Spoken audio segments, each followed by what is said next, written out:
Friends, మనం ఇప్పుడు Telangana TET and DSC తరగతులలో భాగంగా సైకాలజీలో ఉన్నటువంటి అభ్యసన బదలాయింపులో మనం ఇప్పుడు మొదటిదైనటువంటి అనుకూల బదలాయింపు లేదా ధనాత్మక బదలాయింపు గురించి మనం ఇప్పుడు తెలుసుకుందాం.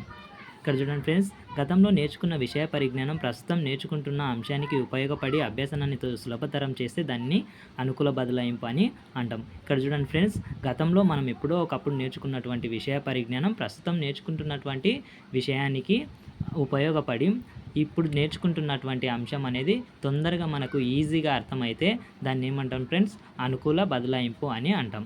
సారూప్యత గల విషయాల మధ్య ఈ బదలాయింపు ఎక్కువగా ఉంటుంది. ఇక్కడ చూడండి ఫ్రెండ్స్, గతంలో నేర్చుకున్న విషయం ఇప్పుడు నేర్చుకుంటున్న విషయం దాదాపు సమానంగా దగ్గరగా ఒకే రకమైనటువంటి సంబంధాన్ని కలిగి ఉంటే అభ్యసనం అనే బదలాయింపు అనేది ఎక్కువగా జరిగే అవకాశం ఉంటుంది. ఇక్కడ ఉదాహరణలు చూడండి ఫ్రెండ్స్, సైకిల్ తొక్కడం నేర్చుకున్న రమ్య అనే అమ్మాయి స్కూటీని సులభంగా నేర్చుకుంటా. ఇక్కడ చూడండి ఫ్రెండ్స్, సైకిల్ తొక్కడం నేర్చుకున్న రమ్య స్కూటీని ఇప్పుడు సులభంగా నడుపుతుంది.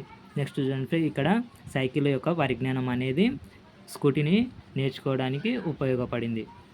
నెక్స్ట్ చూడండి ఫ్రెండ్స్, సంస్కృత భాష అధ్యయనం తెలుగు, హిందీ, కన్నడ భాషల అధ్యయనంను సులభతరం చేయుట. ఇక్కడ చూడండి ఫ్రెండ్స్, మనకు సంస్కృత భాష వచ్చింది అనుకోండి, దానిలో ఉన్నటువంటి వ్యాకరణాంశాలు భాష గురించి మొత్తం తెలిస్తే దాని వలన తెలుగు, హిందీ, కన్నడ భాషల అధ్యయనం కూడా సులభతరం అవుతుంది. అంటే వ్యాకరణాంశాలు తెలుగు కన్నడ ఒకే విధంగా ఉంటాయి.